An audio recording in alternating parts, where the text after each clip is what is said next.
So I decided when I got the crew that I was going to play through all 50 missions before we decided to review it. So no one's probably ever going to watch this video. Cool. Let's talk about it.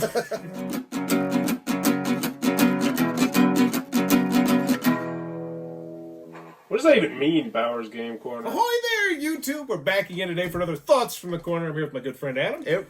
And we're here to talk about The Crew, the quest for Planet 9 for 3 to 5 players. Ages 10 plus, take about 20 minutes to play, and it's from Cosmos.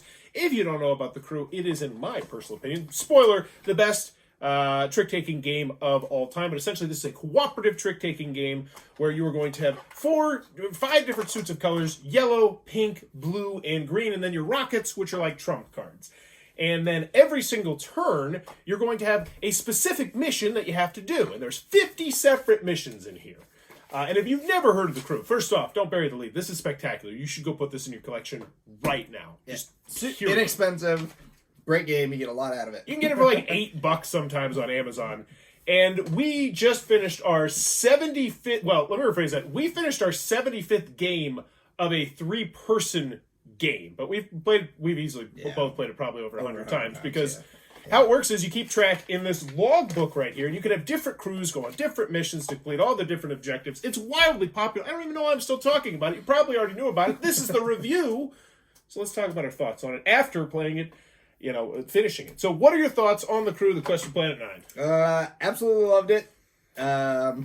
Lots of headache situations where you're like, I think he has this. I think I'm going to lay this one. It's everything you want out of a trick-taking game. There's plenty of variety. There's different tokens that you have to take these ones 1, 2, and 3, or you have to take this one before that one, or you have to take this as the last card. There's stuff where it's your, when you can't communicate. That really gets to it. That's one good thing I forgot to mention. If you're newer to this game, normally there's no communication about what's in your hand, except for one specific thing you can do each turn where you kind of give out a piece of information. But yeah, there's 50 different missions, and they're pretty diverse. Even towards the end, we're like, ooh, we haven't done anything like this. Like, towards the last one, we screwed up. We're like, I just didn't know how to think about this because we've never done a mission quite like this one. And they kept it fresh the whole time. Do you feel like the last 5 to 10 missions were really the most difficult ones?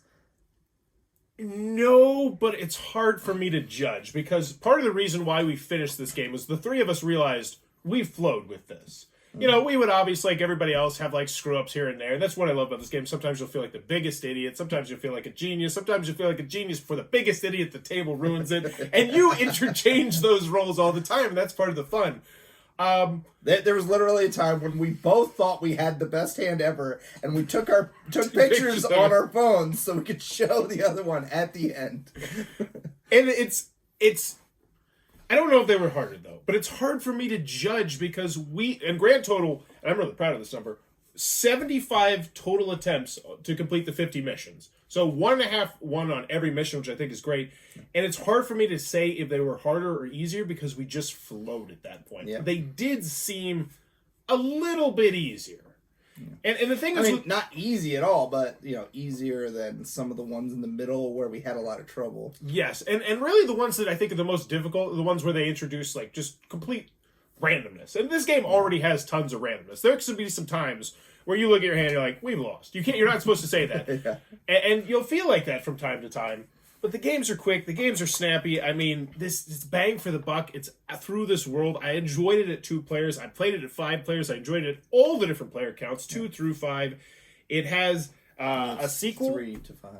Well, there's a 2-player you can do where you can play with an autonoma, which is dummy guy. Yeah, it's not a dummy. Yeah, an autonoma. And I can't recommend this enough. This is in my top 20 games of all time, I think. Yeah. I will say, some of the missions that are easy as 3 players are more difficult at 5 players. So it might be a matter of, player count. Yeah. Imagine that last one if we had 5 players.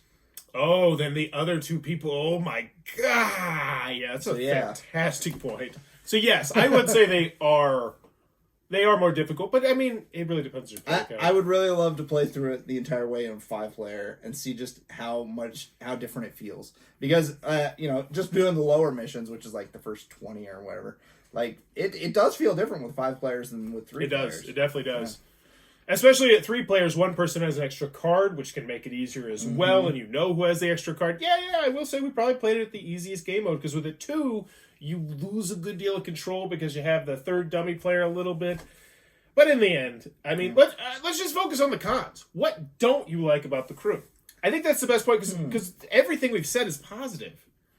All right, I got it. The cards, crap quality. Look at these. These cards look terrible. I've only played this game. I mean, this has probably been played, what, like 150 times, and it looks like this? Unacceptable. I mean, I don't... If you don't like trick-taking games, or you don't like cooperative games, that's about the only way. And the thing is, it's so cheap, like, to sleeve it would probably be more than just buying a new game. It would be it'd be $1. You get penny sleeves. Get the nicer ones. Anywho, do you have anything negative to say about the crew? I really don't. All right. I really don't. It's freaking spectacular. If you are newer to the hobby, or this somehow slipped under your radar and you like trick-taking games, or you like cooperative games, this is a must-own. Slap a Bauer's Best Seal on it. It's one of the best games ever designed, and super excited to check out the sequel to it, which will also have another video up that's years and years late, and no one will care about it. So there you go. But that is the crew, the quest for Planet 9 after like 200 plus plays. I should put that on the thumbnail. That's what, because people are like, oh, look, you played that 200 times. I should take a picture of these dirty cards. Yeah. I'm not going to do any of that. Put that as the thumbnail. I should. I won't, though. But let me know in the comments below, do you have any cons for the crew? That's what I want to know. If you are one of those people who did not like the crew, I would love to know what exactly. Because they're not good at trick-taking games. Oh, that's a great... Yeah, I bet that Lucy would have a totally different opinion. It's a nice game. But I think it's... Yeah. But I will say, it was fun when, like... Lucy's not good at trick-taking games. She would sometimes be like in the middle, and we would have to like force like play around her. Like that was fun. I wouldn't want to go all 50 missions, but it was fun. While she was doing it. And here's the thing. I think that how short this game is, the people playing with that person are not going to care so much. Right. Because I agree with you. I actually kind of like that. I kind of like the difficulty. But I think if you are that person and you feel like you're the one screwing up missions routinely, and here's the thing, you will feel like that in this game, period. Oh, yeah. Like, quite a lot. But if you feel like that, you're doing that over the time. I could see that being one. It's a little bit of a turn-off. But you're wrong. The crew's amazing. The quest for Planet 9 from Cosmos. Go check it out. But if you're enjoying this content, please be sure to click on the subscribe button. I'm trying to reach 10,000 subscribers. Celebrating 10-year anniversary making YouTube content. Less than 900 subscribers away. And as always, thanks for your time, YouTube. This video is brought to you by all of my amazing Patreon supporters, and I would love it if you would join their ranks and have your name immortalized in the end of many of my videos for the end of time. But consider for only $1 a month, and as always, thanks for stopping by.